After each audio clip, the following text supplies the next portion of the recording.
బట్టతలతో బాధపడుతున్నారా? ఆధునితనమైన పద్ధతిలో hair transplantation చేయబడును. Face clinic, Hyderabad.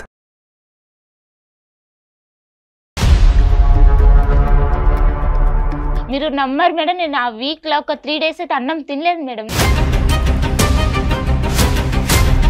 భర్తతో శారీరకంగా కలిసేటటువంటి క్రమంలో కూడా వాడి ఆలోచనలే వస్తూ ఉంటాయి. వాడి ఆలోచనలు తప్పుగా వస్తున్నాయి, ఇంకో విధంగా వస్తున్నాయి అనేటటువంటిది పక్కన ఉండేటటువంటి భర్తకు చెప్పుకోలేరు. ఏమనిపిస్తుంది మేడం, మనము మన భార్య ఇప్పుడు అదంటే ఇక తలుసుకుంటేనే నాకు చెప్పనీకి లేదు.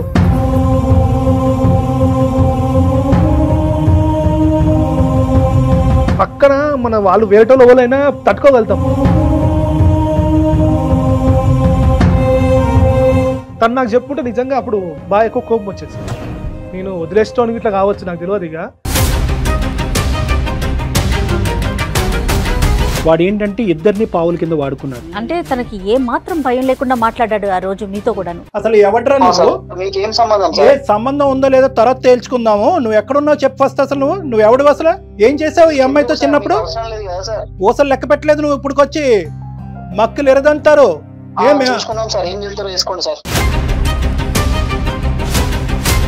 అంటే నేను వాస్తవానికి నిజంగా ఏమనుకున్నానంటే ఇది చాలా కష్టసాధ్యమైనటువంటిదేమో. ఎందుకంటే 2 సంవత్సరాల పాటు జరిగినటువంటి ప్రయాణం చాలా సాఫీగా జరిగినటువంటి ప్రయాణం ఈరోజు నా నోటి ద్వారా ఒక వినకూడదు ఏమన్నా అతనికి వినిపించడం వల్ల వాళ్ళిద్దరి మధ్యన వాడు నీ దగ్గరికి వెళ్ళాడా, నువ్వే వాడి దగ్గరికి వెళ్ళాడు, ఇలా అడిగిన మగాళ్ళు కూడా మా దగ్గర చాలా మంది ఉన్నారు.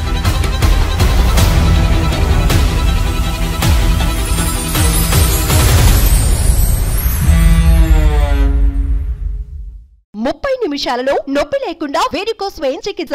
ఆవేశ హాస్పిటల్, హైదరాబాద్. ఏవీసీ హాస్పిటల్ సమర్పించు అందమైన జీవితం కార్యక్రమానికి స్వాగతం. నమస్తే కళ్యాణ్ గారు. కళ్యాణ్ గారు, ఇది ఒక స్పెషల్ ఎపిసోడ్ అండి. ఈరోజు మనము 114 ఎపిసోడ్లో స్రవంతి అనే ఒక అమ్మాయి ఇష్యూని తీసుకున్నాం. మీరు చాలా పర్సనల్గా తీసుకుని అగ్రెసివ్గా ఖచ్చితంగా ఒక న్యాయం జరిగే వరకు నేను ముందుండి పోరాడతాను, దీనికి ఏం చేయాలో అది చేస్తాను. మీకు స్టోరీ గుర్తొచ్చుంటుంది. అన్న నాకు మస్తు భయం వేస్తుంది అన్న, జర ఏమనుకోకుండా నన్ను మా ఇంటి దగ్గర దింపేయండి, లేకుంటే ఎక్కడ ఎక్కించుకున్నారు అక్కడనే దింపేసేయండి అని బదిలీ అన్నారు మేడం. ఏ టైం అమ్మా, ఏ టైం అవుతుంది అప్పుడు?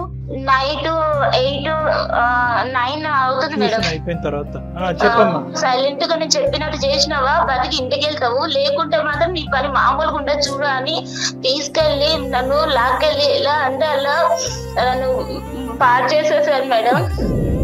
తర్వాత పిల్లకి పెళ్ళి అయిపోవటం, కొన్ని రోజుల తర్వాత పెళ్ళైన తర్వాత హస్బెండ్ కి ఫ్రెండ్ అయ్యి అతను ఆల్రెడీ అతను ఫ్రెండే ఈ అమ్మాయిని చూసి ఈ అమ్మాయిని టార్చర్ చేయటం చాలా ఎంత అంటే తనకి ఏ మాత్రం భయం లేకుండా మాట్లాడాడు ఆ రోజు మీతో కూడాను. అసలు ఎవడ్రా నువ్వు, ఏ సంబంధం ఉందో లేదో తర్వాత తేల్చుకుందాము, నువ్వు ఎక్కడున్నావు చెప్పు ఫస్ట్. అసలు నువ్వు ఎవడు, అసలు ఏం చేసావు ఈ అమ్మాయితో చిన్నప్పుడు? పర్సనల్ బొక్క ఏంద్రా మాట్లాడేది నువ్వు? అనుకుంటున్నావా? ఊసలు లెక్క పెట్టలేదు నువ్వు, ఇప్పుడుకొచ్చి మక్కులు ఎరదంటారు. సో నీ సంగతి ఏంటో చూస్తామంటే ఏం చేసుకుంటారో చేసుకోండి అన్నాడు కదా, పర్సనల్ అన్నాడు. ఏం చేయాలో అది చేశారు మీరు. అయితే స్రవంతి చాలా సంతోషంగా, నాకు చాలా సంతోషం అనిపిస్తుంది అక్క. మీరు సుమన్ టీవీ అండ్ ముఖ్యంగా డాక్టర్ గారు మీరు చేసిన హెల్ప్ నా జీవితంలో నేను మర్చిపోలేను, నేను చాలా సంతోషంగా ఉన్నాను, నేను మా హస్బెండ్ అనేసి తను మాట్లాడింది నాతో. ఓకే అమ్మా, ఓకే ధైర్యంగా ఉండని చెప్పాను నేను. వాళ్ళ హస్బెండ్ కూడా మీ దగ్గరకు ఒక 2-3 సార్లు వచ్చినట్టున్నారు కదండి. 2-3 times వచ్చాడమ్మా. అంటే నేను వాస్తవానికి నిజంగా ఏమనుకున్నానంటే ఇది చాలా కష్టసాధ్యమైనటువంటిదేమో. ఎందుకంటే 2 సంవత్సరాల పాటు జరిగినటువంటి ప్రయాణం చాలా సాఫీగా జరిగినటువంటి ప్రయాణం ఈరోజు నా నోటి ద్వారా ఒక వినకూడదు ఏమన్నా అతనికి వినిపించడం వల్ల వాళ్ళిద్దరి మధ్యన కొత్తగా భేదాభిప్రాయాలు వస్తాయని చెప్పి నేను కింద నుంచి పై వరకు కొద్దిగా వణికా వాస్తవం చెప్పాలంటే. కానీ లవ్లీ బాయ్ ఆ అబ్బాయి కూడా, హ్యాట్స్ ఆఫ్ అండి అతనికి మాత్రం. ఎంత చక్కటి అమ్మాయి అంటే అంత చక్కటి అబ్బాయి అని మనం అనుకోవాలి. ఎందుకంటే ఆ అబ్బాయి కూడా సార్ నేను రావటానికైతే భయపడ్డా, ఇదేంటి సుమన్ టీవీ వాళ్ళు పిలిపించడం ఏంటి, నా భార్య గురించి మాట్లాడటం ఏంటి, డాక్టర్ గారు రమ్మంటం ఏంటి, ఏదోరా బాబు ఏది వినకూడదు ఏం వింటాను అనేటప్పుడు ఒక ఫీలింగ్ వచ్చి కూర్చున్న కాసేపటికి నేను చెప్పిన తర్వాత అతను ఆబ్వియస్లీ ఎవరైనా వినకూడదు అలాంటిది విన్నప్పుడు ఏంటి నేనున్నాను కదా, మీ వరకు వెళ్ళవలసినటువంటి అవసరం ఏంది, నేనున్నాను కదా అనేటటువంటి షాక్ వ్యక్తపరిచినా కూడా చాలా త్వరగా అతను అది డైజెస్ట్ చేసుకుని వాస్తవానికి ఏంటంటే ఫ్యూచర్ మీ ఇద్దరం ఎలా ప్లాన్ చేసుకుంటే కనుక హ్యాపీగా ఉంటుంది అన్నది ఒకటి అడిగాడు. రెండోది ఏంటంటే కనుక ఇటువంటి సంఘటనలు సమాజంలో జరగకుండా ఉండాలంటే కనుక రాముగా నా పాత్ర ఏంటి అనేటువంటి కూడా అడగటం అనేది ఈ రోజు హర్షించేటటువంటి అంశం. అవునండి, అంతటితో ఆగలేదు కళ్యాణ్ గారు. జయ గారు ఒక్కసారి మమ్మల్ని పిలిపించండి, మేము ఒక్కసారి సమాజానికి మా వంతుగా మాకు జరిగిన ఇబ్బంది ఇంకా ఏ ఆడపిల్లకి జరగకూడదు. ఇప్పుడు ఆ అమ్మాయి ధైర్యం చేసి మన దాకా వచ్చి మాట్లాడి అనకూడదు, కానీ ఆ దరిద్రుడు ఇప్పుడు కటకటాల పాలయ్యాడు. అసలు విషయం చెప్పలేదు. మీరు మాట్లాడిన దాంతో అతను పోలీస్ స్టేషన్లో ఉన్నాడు, శిక్ష అనుభవిస్తూ ఉన్నాడు. ఇది 10 మందికి తెలియాలి. ఆ రోజు నా సమస్యని ఎట్లా 10 మందికి తెలియజేశారో ఇది ఒక 100 మంది కన్నా తెలియాలి. ఆడపిల్లలు ధైర్యంగా ఉండాలి, దాంతోపాటు నాలాంటి మగవాళ్ళు కూడా నాకులాగా ఆలోచించాలి అనే ఒక కోణంతో వాళ్ళిద్దరూ కూడా మన స్టూడియోకి వచ్చారు. కళ్యాణ్ గారు కామెంట్స్ అయితే కళ్యాణ్ గారు నాకు గుర్తొచ్చినప్పుడల్లా చూస్తున్నానండి. ఊరికి మచ్చుకు 1-2 కామెంట్స్ మీకు చదివి వినిపిస్తానండి. ఒక అతను పెట్టాడండి, సార్ ఈ సైకో గాడికి 100% శిక్ష పడాలి. తర్వాత వచ్చేసి ఈ అమ్మాయితో మరో ఇంటర్వ్యూ చేసి ప్రజలందరికీ చూపించండి, ఈ అమ్మాయికి ఏ విధంగా న్యాయం జరిగిందని చెప్పేసి ఆ సైకో వాడికి శిక్ష పడితేనే అందమైన జీవితానికి అర్థం ఉంటుంది. సుమన్ టీవీకి ధన్యవాదాలు. తర్వాత శ్రీవాణి అటండి, డాక్టర్ గారు ఆ శ్యామ్ గారిని వదలకండి, పోలీసులకి అప్పగించండి, దయచేసి వాడి మీద యాక్షన్ తీసుకోండి, వాడికి ఎందుకంత పొగరసలు, ఒరే శ్యామ్ నీకు శిక్ష పడుద్ది, కంగారు పడకు, ఇంకేదో తిట్టారు, స్రవంతిని కాపాడండి. ఇట్లా రకరకాల కామెంట్స్ అండి, రకరకాల కామెంట్స్. రాము ఎలా రియాక్ట్ అవుతాడు అనేది కూడా ఆలోచించినట్టున్నారు కదా. రైట్ సార్, మరి వాళ్ళకి వచ్చేసారి కామెంట్స్ మనం చెప్పుకుంటూ పోతే ఎపిసోడ్ చాలదేమో. హాయ్ అమ్మా శ్రవంతి. Hi madam. నమస్తే, ఎలా ఉన్నావు? బాగున్నాను మేడం. రామ్ గారు బాగున్నారా? బాగున్నారండి. కళ్యాణ్ గారు ఎలా స్టార్ట్ చేయాలో తెలియట్లేదు నాకైతే. ఇదేంటంటేనమ్మా, ఒకటి ఇక్కడ ఈ ఎపిసోడ్ ఇలాగా అంటే దీన్ని ఏంటంటే ఒక సక్సెస్ స్టోరీ ఎపిసోడ్ లా మనం మాట్లాడుకుంటే ఈ ఎపిసోడ్ చేయడానికి 2 కారణాలు ఉన్నాయి. శ్రవంతి అండ్ రాము మీ ఇద్దరు మా ముందుకు వచ్చినందుకు ధన్యవాదాలు. ఎందుకంటే ఈరోజు మాకు ధన్యవాదాలు చెప్పడం అనే ఉద్దేశంతో మీరు వచ్చినా కూడా ప్రధానంగా మీరు ఇక్కడ ముందుకు రావడానికి ఏంటంటే సామాజిక అవగాహన కొరకు మీరిద్దరూ ఒక ముందడుగు వేశారు కాబట్టి అది చాలా హర్షించేటటువంటి అంశం. మళ్ళీ ధన్యవాదాలు. కానీ నీ ద్వారా మేము నలుగురికి ఏం చెప్పాలి అని అనుకున్నామంటే, దయచేసి ఇలా నలగద్దు. ఒకప్పుడు మీ తల్లులు ఎవరైతే మీ అమ్మగారు స్టార్టింగ్లో వాళ్ళు చెప్పిన బంగారు తల్లి ఎందుకురా లేనిపోయిన ఎదలతో నోట్లో మనం ఎందుకు పట్టుకుందాం, మన ఊరు మారిపోదాం, ఇల్లు మారిపోదాం అనేటటువంటి ఉద్దేశంతో పెళ్ళి అయ్యేంత వరకు ఇలా నొక్కేస్తారు చూడండి. అటువంటి తల్లులకు కూడా మీలాంటి కూతుర్లు ముందుకొచ్చి చెప్పాలి, అమ్మాయి ఇది కాదు, నేను ఈనాటి ఈ తరం స్త్రీ, నేను ఆ తరం అమ్మాయిని కాదు, నాలో ఒక ఝాన్సీ లక్ష్మీబాయి ఉంది, నేను పోరాడతా, వాడిని కటకటాలు వెనకట్లకి ఈడుస్తాను అనేటటువంటి స్థైర్యం అనే దమ్ము ధైర్యం అనేటటువంటిది అందరి ఆడపిల్లకి రావాలి అని చెప్పి ఈరోజు నిన్ను మళ్ళీ ఇక్కడ పిలిచి ఒకసారి మాట్లాడిపించాలి అని అనుకున్నాం. అలాగే రాముతో నేను పిలవటం జరిగిందమ్మా. Very convenient and very comfortable gentlemen. అందరు మగాళ్ళు ఇలా ఉంటారా లేదా అన్నది నాకైతే తెలియదు, కానీ ఇలా ఉండాలి అని నేను కోరుకుంటున్నాను. అప్పుడే నీలాంటి స్త్రీలు ఇలా ముందుకొచ్చి మాట్లాడటానికి అవకాశం ఉంటుంది. సో అది ఇంకో అంశం. కాబట్టి మీ ఇద్దరిని పిలిచాను. నువ్వేం ఫీల్ అవుతున్నావు చెప్పమ్మా. నా లైఫ్ లో ఇదొక అద్భుతం అనుకుంటున్నాను సార్. ఎంత బాధనైతే అనుభవించాను, ఇప్పుడు అంత సంతోషంని నిజంగా మీతో పంచుకోవడానికి వచ్చాను సార్. అసలు నాది ఇది నిజమా కళ అనేది నేనే నమ్మలేకపోతున్నాను. చిన్నప్పటి నుంచి నేను పడుతున్న బాధని వేదనని ఇంత సింపుల్ గా సార్ మేడం ఇట్లా ఇంత సాల్వ్ చేశారు. వాడిని నన్ను ఒక మృగంలో నా మీద పడుతున్న ఒక్కడిని ఎంత మీరు ఇంత పోలీసులకు పట్టించి నాకు ఇంత హెల్ప్ చేశారు. నా తండ్రి అయినా చేశారో లేదో సార్, కానీ మీరు తండ్రి స్థానంలోని నా లైఫ్ ని నిలబెట్టారు సార్. నేను చావా బ్రతుకా అని ఉన్న ఒక్క చిన్న సిచ్యువేషన్ లో మీరు వద్దమ్మా అలాంటి డిసిషన్ తీసుకోవద్దు, నీకు బ్రతుకుంది, నీకు ఇంకా చాలా ఫ్యూచర్ ఉంది అని నన్ను ఎంత చెప్పారు మీరు ఇంటి దగ్గరకు వచ్చి. నేను మీకు ఫోన్ పెట్టేశాక కూడా చాలా ఏడ్చాను మేడం. వాడేమన్నా వస్తాడేమో, మీరు రియాక్ట్ అవుతారా లేదా, మీరు మాట్లాడాక ఎంత వరకు నిజం భయం అయింది మేడం. అసలు అంటే ఒక్క ఫోన్ కాల్ తో మీరు ఇంత రియాక్ట్ అవుతారు అనుకోలేదు. నేను చాలా ఏడ్చాను ఇంట్లో కూర్చుని. అయ్యో మళ్ళీ ఇది మా ఆయనకి తెలిస్తే వాడు వెళ్ళి మా ఆయనకి చెప్పేస్తాడేమో, ఆయన వచ్చి ఎలా నన్ను ఇన్ని రోజులు నిలబెట్టుకున్న నమ్మకం పోతుందేమో, నువ్వు నాకు ఇన్ని రోజులు దాచిపెట్టినవు ఇలాంటి నిజాన్ని, నా దగ్గర ఉన్న నమ్మకం పోగొట్టుకున్నా అని ఎలా అంటాడని అదొక చాలా మెంటల్ కండిషన్కి వెళ్ళిపోయా. మీరు నమ్మరు మేడం, నేను ఆ వీక్ లో ఒక 3 days అయితే అన్నం తినలేదు మేడం. అంతా ఏడ్చుకుంటా ఉన్నాను. కానీ మీరు ఫోన్ చేశాక ఒక్క 1 hour వితిన్ 1 hour లోనే ఇంత రెస్పాన్స్ అయ్యారు, నాకు లైఫ్ మళ్ళీ తిరిగి ఇచ్చేసారు మేడం. పూర్తిగా డాక్టర్ గారు చదివాను. నేను నమ్మలేకపోయాను మేడం. మీరు వచ్చి డోర్ కొడుతుంటే కూడా నాకు భయం, చేతులు కాళ్ళు వణికిపోతున్నాయి. లోపలికి వెళ్ళి దాక్కునే అంతా వెళ్ళిపోయాను మేడం. మేము సుమన్ టీవీ నుంచి వచ్చాం అనగానే నాకు అసలు ఎక్కలేని రెక్కలు వచ్చేసినట్టు అనిపించింది.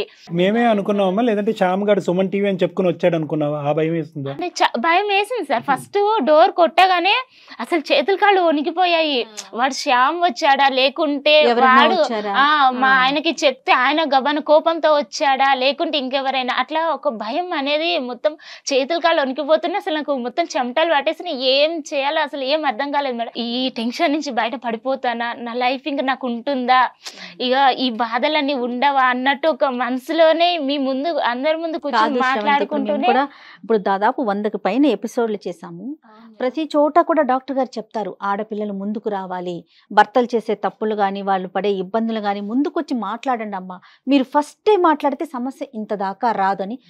దాదాపుగా ప్రతి 2 ఎపిసోడ్లో ఒక ఎపిసోడ్ ఆయన అదే మాట చెప్తూ ఉంటారు. అంటే ఇక్కడ ఏంటంటేనమ్మా శ్రవంతి, ఇక్కడ చిన్న ట్విస్ట్ ఏమైందంటే, నీకెందుకు ఇంకా సందిగ్ధ పరిస్థితులు వెళ్ళిపోయిందంటే, చాలా మంది ఆడపిల్లలు ఇది ఉండదమ్మా, నీకు జరగటం వల్ల ఇది నువ్వు బయటకు వచ్చావు.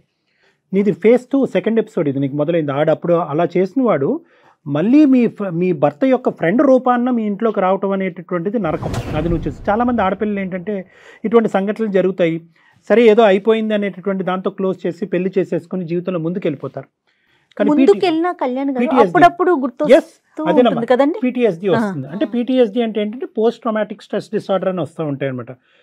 అది మన ఇండివిజువల్ మెంటాలిటీస్ బట్టి ఆధారపడి ఉంటుంది. కొంతమంది ఆడపిల్లలు అది మర్చిపోగలరు, అది అదృష్టం ఉంటే కనుక మర్చిపోరు. కొంతమందికి PTSD వస్తాయి అంటే కాన్స్టెంట్గా అవే ఇమేజెస్, అవే పిక్చర్స్, అవే ఆలోచనలు, భర్తతో శారీరకంగా కలిసేటటువంటి క్రమంలో కూడా వాడి ఆలోచనలే వస్తూ ఉంటాయి. వాడి ఆలోచనలు తప్పుగా వస్తున్నాయి, ఇంకో విధంగా వస్తున్నాయి అనేటటువంటిది పక్కన ఉండేటటువంటి భర్తకు చెప్పుకోలేరు. ఎందుకంటే భర్త ఎలా రియాక్ట్ అవుతాడు, అందరూ రాములా రియాక్ట్ అవుతారా లేదా అనేది తెలియనటువంటి పరిస్థితి. ఇలాంటి సందిగ్ధంలో ఉండి సివియర్ డిప్రెషన్లోకి వెళ్ళినటువంటి ఆడపిల్లలు చాలామంది ఉన్నారు. నువ్వు కూడా మా దగ్గరకు వచ్చి ఉండేవాడు కాదు. వాడు సెకండ్ ఫేజ్ లో వచ్చి రాము స్నేహితుడుగా వచ్చి మీ ఇంట్లో మళ్ళీ దూరి నిన్ను థ్రెట్ చేయకపోతే నువ్వు మా దగ్గరికి ఎందుకు వస్తావు? కథ ఎప్పుడో కంచికి చేరింది కదా, ఇప్పుడు ఎందుకు ఆ గొడవని మర్చిపోయి ఉండేదని. నేనేమంటున్నానంటే, స్రవంతిలాగా జీవితంలోకి సెకండ్ టైం శ్యామ్ అనే వ్యక్తులు ఎంటర్ అయినప్పుడు ఇలా రావటం కాదు, ఫస్ట్ టైం ఎంటర్ అయినప్పుడే తేల్చుకోండి. అప్పుడు తేల్చుకోలేకపోతే త్వరలో అన్న తేల్చుకోండి. ఎందుకంటే ఇది కేవలం మీ జీవితానికి సంబంధించినటువంటిది కాదు. మీలాంటి ఆడపిల్లలు ఎంతో మందికి మీరు ప్రాణం పోసినటువంటి వాళ్ళు అవుతారు. కాబట్టి ఆ విధంగా అందరూ ఆడపిల్లలు, నా గురించి కాదు, నా గురించి అనుకుంటే ఏమనుకుంటారు, నాకు పెళ్ళి అవ్వాలి, మా అమ్మ పరువు, మా కుటుంబ సభ్యులు ఏదో అనుకుంటారు. ఈ విధంగా మనం కప్పేసుకుంటాం. కాదు, నాలాంటి ఆడపిల్లలు అక్కడి వరకు మానభంగం చేశాడా, లేదంటే మానభంగం చేసి ఎంతమందిని ప్రాణాలు తీశాడో ఆ ఎదవ అనేటటువంటి ఆలోచనతో మీలాంటి ఆడపిల్లలు ముందుకు వస్తే కనుక, సమైక్యంగా ముందుకు వస్తే కనుక, అమ్మని నాన్నని భర్తని అందరినీ పక్కన పెట్టి ముందుకు వస్తే కనుక గోప్యంగా మీ ఇష్యూ రిజాల్వ్ అవుతుంది. అలాంటి వాళ్ళకి శిక్ష పడుతుంది. అలాంటి వాళ్ళకి శిక్ష పడిందని 10 పేపర్లో ఇలాంటి న్యూస్ ఛానల్లో వస్తుంది. అప్పుడు అలాంటి వాళ్ళలో ట్రీట్మెంట్ అనేది ఆటోమేటిక్గా జరుగుతుంది అనమాట. ఎవడు కాడు అక్కడికి ఆగిపోతారన్నమాట. కరెక్ట్ అండి. అసలు ఇక్కడ మనం రాము గారిని మాత్రం ప్రత్యేకించి అతనికి కృతజ్ఞతలు చెప్పుకోవాలండి. రాము గారు, అసలు మీకు అంటే ఎప్పుడు తెలిసింది, మీ రియాక్షన్ అసలు ఏ విధంగా ఉందండి? అంటే నాకంటే నేను జాబ్ చేస్తున్నాను, చేసేటప్పుడు సడన్ గా ఫోన్ వచ్చింది. ఎవరో ఫోన్ అని లేపితే నేను సుమన్ టీవీ నుంచి అన్నారు. సుమన్ టీవీ నుంచి నాకెందుకు ఫోన్ చేస్తారు మీరంటే, ఇట్లా సారు కలవమన్నారు, డాక్టర్ గారు కలవమన్నారు. మీరంటే నాకు అర్థం కాలేదు, నన్ను ఎందుకు కలవమంటారు, అసలు నాతో వాళ్ళకేం పని అంటే, ఒకసారి వచ్చి కలవండి మీతో పని ఉందంటే సర్లే అని వెళ్ళాను. సార్ దగ్గరికి వెళ్ళిన తర్వాత కూర్చోమన్నారు. కూర్చోమని నేను ఒకటి చెప్తా, కంగారు పడకు అని. నాకు ఫస్ట్ చెప్పేటప్పుడు అర్థం కాలేదు, నాకెందుకు చెప్తారు ఈయన, నాతో ఏం పని ఉంది నాకు, నేను ఎప్పుడు చూడలేక టీవీ, ఇప్పుడు మొబైల్లో చూస్తాం మేము అంతే, మిమ్మల్ని టీవీలలో మొబైల్లో చూసుడు తప్పించి డైరెక్ట్ చూసి లేదు. ఇక సారు మెల్లగా చెప్పుడు స్టార్ట్ చేసిండు. స్టార్ట్ చేయగానే ఫస్ట్లో నాకు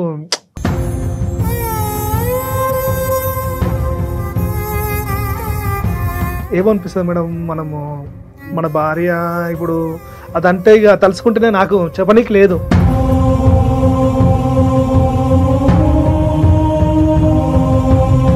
అంతే అంతే, వదిలేసేయండి, ఆ ఘట్టం వదిలేద్దాం. అసలుంటిది ఫస్ట్ అనుకోలేదు. నాతోని చాలాసేపు కూర్చుండు సారు. ఆయన సార్ చెప్తున్న కొద్దీ నాకు ఇక అప్పుడు అనిపిస్తుంది, కరెక్టే జరిగిపోయింది, దాని గురించి మనం ఎందుకు ఆలోచించాలి, ఇప్పుడు నా పరిస్థితి వేరుంది, నాకు పిల్ల ఉంది, నాకు పాప ఉంది, నా పాపతో నేను సంతోషంగా ఉన్నా, నేను ఇట్లున్నా కదా, ఇట్లా బతుకుతా కదా అని చెప్తే, సరే నీకు ఒక్కసారికి అయిపోదు, ఇంకా 2 సార్లు 2-3 సార్లు నీకు చెప్తాను, అప్పుడు బాగా తెలుస్తుంది అన్నారు. సరే 2-3 సార్లు అన్నారు కదా అని చెప్పి 2-3 సార్లు వెళ్తే, అప్పుడు ఇంకా ఫస్ట్లో అంత డౌట్ ఉంది, నాకు డౌట్ లేదని చెప్పాను ఫస్ట్ సెక్షన్లో. ఉన్నది వెళ్ళినా నేను కూడా కొద్దిగా అంటే ఆమెతోని ఏంటి ఇట్లా జరిగింది అని ఆ, ఒక ఇది అట్లా ఆలోచన ఉంటది కదా మేడం. మనం ఏం పెద్ద అది కాదు కదా, మన భార్య అన్నప్పుడు ఎట్లుంటది, పక్కన మన వాళ్ళు వేరేటోళ్ళు ఎవరైనా తట్టుకోగలుగుతాం.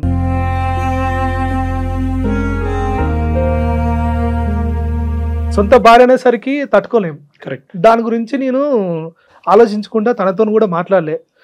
సార్తో 2-3 సార్లు కలిసినాక అప్పుడు అంత తీపోయింది, మొత్తం బ్రెయిన్ల నుంచి ధమాకులో ఉన్నదంతా రాము, తీపోయింది. నాకు క్లియర్గా లేదు. అప్పుడు నువ్వు తను నీకు చెప్పలేదని ఎక్కువ బాధపడ్డావా, లేదంటే తనకి ఇలా జరిగింది అని బాధపడ్డావా? ఈ రెండిట్లో ఏదో ఎక్కువగా అనిపించిందండి, నాకు చెప్పలేదు అని కూడా. అవును సార్, ఎందుకంటే పెళ్ళైన కొన్ని రోజుల వరకు మేము గెలవలేదు సార్. తను నాతో కూడా సరిగ్గా లేదు. నేను మా అత్తమ్మని అడిగిన, ఏంది అత్తమ్మ మరి పెళ్ళయింది, ఆ పాప ఏమో అతను వస్తలే అంటే, ఇక చిన్నపిల్లగా అయ్యా జర చూసుకో, నువ్వు అడ్జస్ట్ చేసుకో అన్నది. ఇక నేను కూడా నాకు ఏజ్ గ్యాప్ ఉంది, సర్లే అడ్జస్ట్ అవుతాం అని చెప్పి ఉన్నాను. తర్వాత మేము మంచిగా క్లోజ్ అయినాం. ఇక కాలం గడుస్తున్న కొద్దీ తను నాకు బాగా కనెక్ట్ అయిపోయినాం, ఇద్దరం కనెక్ట్ అయిపోయినాం. మాకు పాప హ్యాపీగా ఉంది. నాకు ఇక సంతోషం ఎక్కువ అయిపోయింది. అంటే తను ప్రతి విషయం నాతో చెప్పేది. ఇక ఈ విషయం నాకెందుకు చెప్పలే అంటే, ఇక ఫస్ట్ బాధ అనిపించింది, చాలా బాధ అనిపించింది, కోపం కూడా వచ్చింది.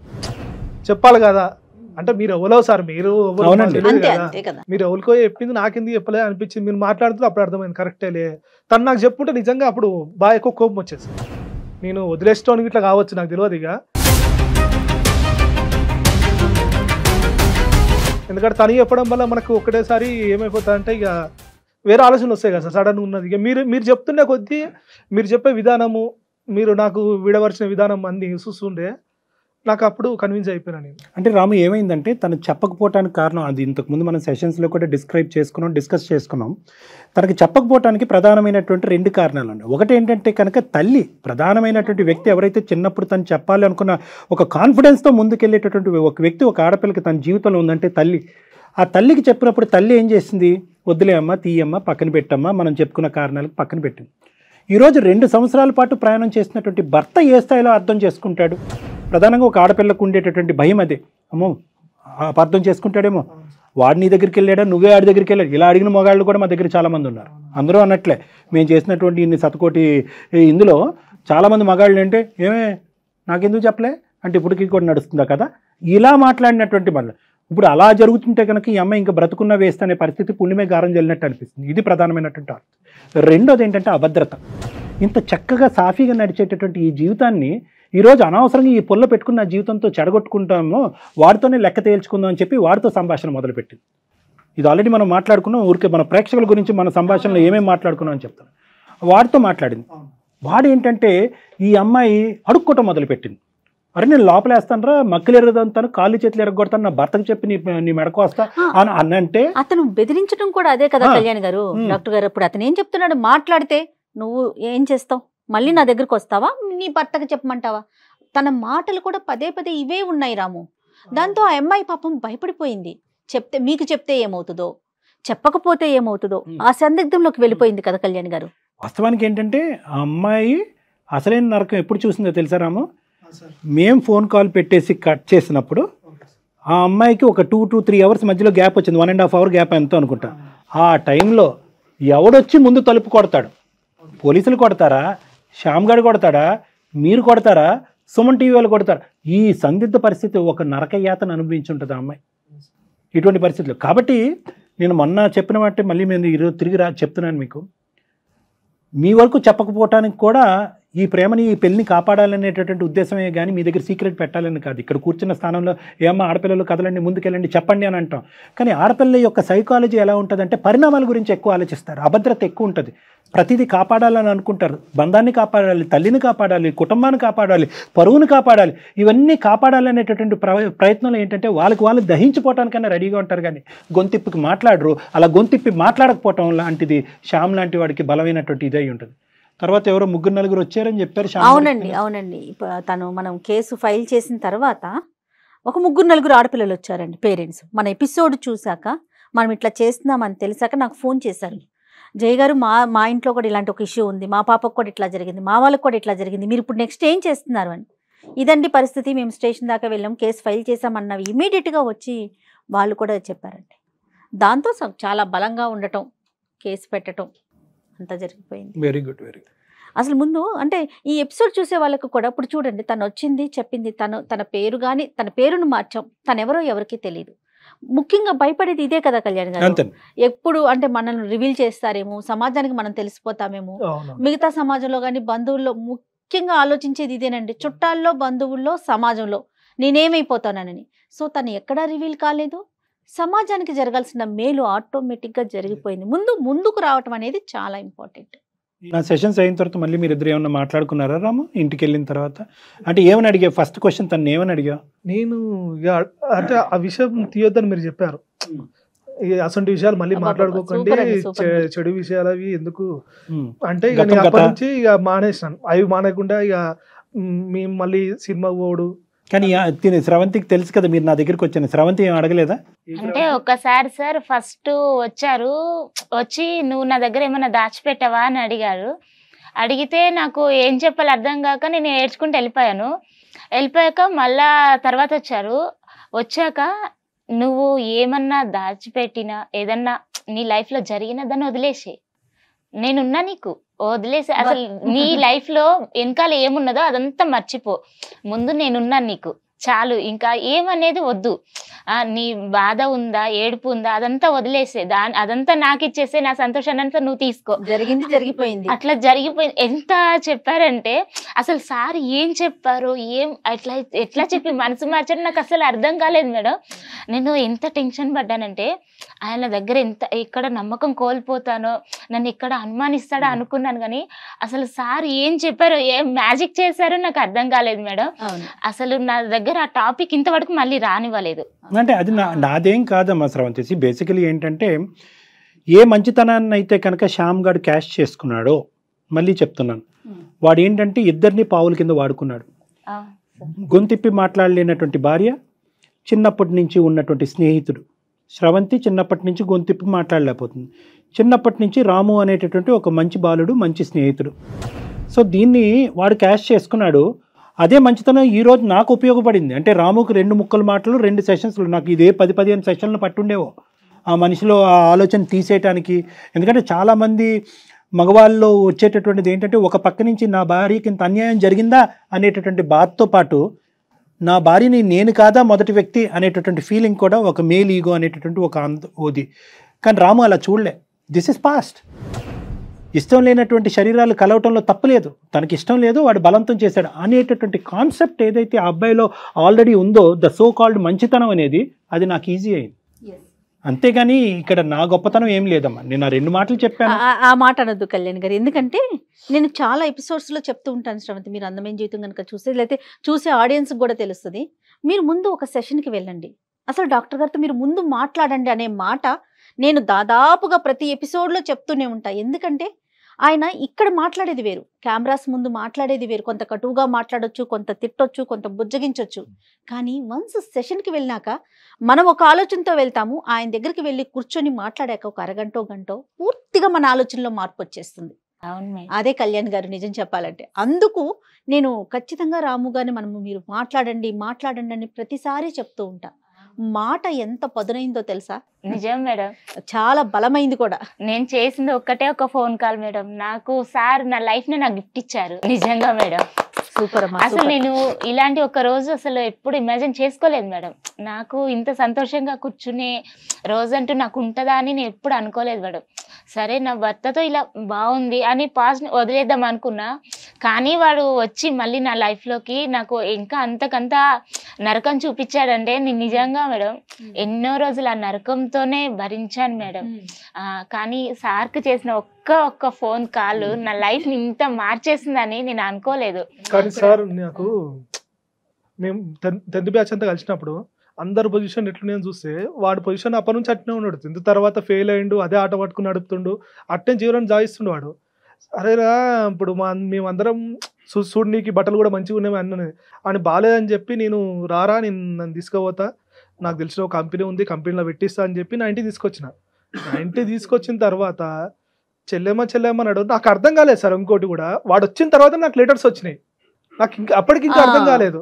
కరెక్ట్ అండి. వాడు అంత ముందుకు నాకు ఈ జరిగిన ఇంత పెళ్ళి అయి నాకు పిల్లలు పుట్టిన ఇప్పుడు ఏం రాలేదు, వాడు వచ్చిన తర్వాత లెటర్స్ వచ్చినాయి కూడా. అప్పటికి కూడా నాకేం అర్థం కాలేదు. నేను కూడా మళ్ళీ వెళ్ళి ఆడికే చెప్పిన, నేను అరే ఎందుకంటే వాడి సలహా తీసుకున్నాను, వాడి దగ్గర తీసుకున్నాం. మళ్ళీ ఇక నేను వాడి దగ్గర అడిగితే వాడు చెప్పింది, వాడేమో మళ్ళా నెగిటివ్ ఒక నెక్కిచ్చింది నాకు. అప్పటికి కూడా అర్థం కాలేదు వీడు చెప్తుంది కరెక్టే అని నేను అనుకున్నా. ఇక మీరు చెప్పినాక నాకు అసలు మనుషులను నమ్మాలనా వద్దా, అమ్మ ఏం రాబాయి ఆనికి మంచి ఏనికి పోతే వాడు నల్లేను మళ్ళీ నాకే ఎసరు పెట్టిండు. అప్పుడంటే తెలియకుండా జరిగింది అనుకోవచ్చు. ఇప్పుడు నా పిల్లమని తెలిసినాక కూడా మళ్ళీ దాని కూడా పడుతుందంటే ఇక నాకు ఎంత కోపం వస్తుందంటే, ఇప్పుడు వాని పేరు అందుకే చెప్తలేను, వాని పేరు కూడా చెప్పాలంటే కూడా నాకు కోపం ఉంది. ఇప్పుడు నా ఇంటికి చాలా మంది నా ఫ్రెండ్స్ వచ్చారు పెళ్ళైనాక, వాళ్ళ ఫ్యామిలీస్ వచ్చి అన్ని వచ్చిపోయారు. తను అప్పట్లో మంచిగా ఉండేది, ఈడొచ్చిపోయిన తర్వాతనే మీరు అప్పుడు చెప్పిన తర్వాత అన్ని నేను తెచ్చుకుంటున్నా. అప్పటి నుంచి తను డల్ అయిపోవడం స్టార్ట్ అయింది. అరే ఎందుకు అవుతుంది ఇట్లా, ఏమైంది మళ్ళీ పిల్లకు గిట్ల ఎందుకు అవుతుంది నాకు అర్థం అవుతలేదు అని నాలో నేనే అనుకున్నా. ఇక 2 సార్లు అడిగినా ఉండవటలేక, లెటర్లు వచ్చినాయి కదా, లెటర్లు వచ్చినప్పుడు ఏమైనా దాస్తున్నాను నా దగ్గర, ఇంకేమైనా ఉందా విషయం చెప్పు జరా అని అన్నా. ఇక అప్పటికీ ఆమె ఏం చెప్పలేదు. ఇక మీరు చెప్పినాక అప్పుడు నాకు అన్ని క్లారిటీ వచ్చింది, మొత్తం ఏం జరిగింది ఎట్లా జరిగింది ఇవన్నీ క్లారిటీ వచ్చినాయి. అందుకే సార్ ఇక ఈ మధ్యన మంచి చేయనికి పోతే చెడెదిరినట్టు, ఇక ఓన్కో సాయం చేయనికి పోతే వాడే నా ఇంట్లో ఎసరు పెట్టడు. ఇక నాకు ఇది నచ్చక అసలు ఇప్పుడు కొందరితో మాట్లాడాలంటే కూడా మాట్లాడబుద్ధి అవుతలేదు. అట్లా ఏం కాదండి, అందరూ ఇప్పుడు మీలాంటి మంచోళ్ళు లేరు అంతే, అందరూ ఒకలాగా ఉండరు, అందరూ అంతే కదా కళ్యాణ్ గారు. మంచి ఉంటుంది చెడు ఉంటుంది, మనం అర్థం చేసుకొని ముందుకు వెళ్తూ ఉండటమే మా మెసేజ్ కంటే శ్రవంతి, నువ్వు సమాజానికి మన సుమన్ టీవీ ప్రేక్షకులు కావనియండి అందరికీ కూడా ఏ మెసేజ్ ఇవ్వాలి అని అనుకుంటున్నావు అమ్మా? ఒక ఆడపిల్ల ఇలా నలిగిపోయే పరిస్థితి దాకా వస్తే అంత కష్టం పడే కన్నా వెళ్ళి పోలీస్ స్టేషన్ లో కంప్లైంట్ ఇవ్వడము, లేదంటే ఇప్పుడు ఉన్నారు కదా అట్లా అందరికి చెప్పడం ఏదో ఒకటి, కానీ బయటికి రావాలి మేడం, బయటికి రావాలి, నలిగిపోకూడదు. అది నరకం మేడం, నేను చూసాను అది నరకం. కానీ బయటికి వచ్చి చెప్తే మేడం ఏదో ఒకటి తేలిపోతుంది, బ్రతుకా కాదని. కానీ అటు ఇటు కాకుండా ఆ నరకంలో ఉండడం మాత్రం అసలు భరించలేంది మేడం. అందుకని నేను చెప్తున్నాను రాము ప్లీజ్, ప్రతి ఆడపిల్ల బయటకు వచ్చి చెప్పాలంటే ఫస్ట్ ఇంట్లో మొగుడైనా తండ్రి అయినా అన్న అయినా అలా ఆడపిల్లలకు ధైర్యం ఇవ్వాలి. మీరు ఏంటంటే మీకు ఏం జరిగినా ఫస్ట్ మాకు చెప్పుకోరు అన్నట్టు ధైర్యం ఇవ్వాలి. కండిషన్లు పెట్టదు, కండిషన్లు దేనికి పెట్టాలి, కొన్నిటికి పెట్టాలి, అన్నిటికీ కండిషన్లు పెట్టాల్సిన అవసరం లేదు. ఇప్పుడున్న సమాజంలో అన్నిటికీ కండిషన్ పెట్టుకుని బతకాల్సిన అవసరం లేదు. ఇప్పుడు నా భార్య ఉంది, నేను అంత స్వేచ్ఛ ఇస్తేనే కదా తను నాతో చెప్పగలుగుతుంది. అంతే అప్పుడు చిన్నప్పుడు వాళ్ళ నాన్న ఇచ్చింటే అప్పుడు అక్కడే అప్పుడు వాళ్ళ నాన్న ఇచ్చిన వాళ్ళ తమ్మునితోనైనా ఎవరితోనైనా చెప్పగలుగుతుండే. మొగోడు సపోర్ట్ ఇస్తేనే ఆడది ఏడికైనా బయటకు వస్తుంది. మొగోడు సపోర్ట్ లేకపోతే ఆడవాళ్ళు ఏడి పోలేరు, ఏం చెప్పుకోలేరు. ఇట్నే గిసొంటోళ్ళు భయపెట్టే వాళ్ళ దగ్గరికి పోతూనే ఉంటారు, అవుతుందో ఏదో అన్నీ అవుతాయి, ఎన్నో పనులు అవుతాయి. వేరేటోని భయపడొద్దంటే ముందు మనం ధైర్యం ఇవ్వాలి. మన ఇంట్లో మొగోడు అన్నోడు ఎవ్వడైనా సరే, తండ్రి అయినా కొడుకు అయినా నాన్న అయినా తమ్ముడు అయినా సరే, వాళ్ళ ఇంట్లో ఆడవాళ్ళకు ధైర్యం ఇస్తే రైట్ స్వేచ్ఛ ఎక్కడైనా బతకాలి. మీరు ఏదైనా చెప్పండి, ఏదైనా చేయండి, పర్లేదు, ధైర్యంగా చెప్పి చేస్తే ఇంకా బెటర్. ఇంకా తనకు అండగా ఉన్నా అంటే ఇప్పుడు వచ్చన్నా కూడా నా మొగుడు నా వెనకాల ధైర్యం ఉంటుంది, నాకు చెప్తా లేదా ఆయన కొట్టే అంత శక్తి కూడా వస్తుంది. Very good message Ramu, thank you very much. Excellent, very much, thank you very much Ravanthi. చాలా సంతోషం అనిపిస్తుందమ్మా. జరిగింది ఇంకా అయిపోయింది, ఇప్పుడు కూడా మీరు సమాజానికి తెలియాలి, మిమ్మల్ని చూసి ధైర్యం రావాలనే ఉద్దేశంతోనే మీ ఇద్దరిని పిలవటం జరిగింది. చక్కగా జరిగింది, ఏదో జరిగింది వదిలేసి సంతోషంగా ఉంటున్నారు, ఇంకా హ్యాపీగా ఉండండి. చాలా thank you madam. Thank you so much. నమస్తే అమ్మా. నమస్తే అండి రాము గారు. 30 నిమిషాలలో నొప్పి లేకుండా వేడికోస్ వెయిన్ చికిత్స ఆవేశ హాస్పిటల్ హైదరాబాద్.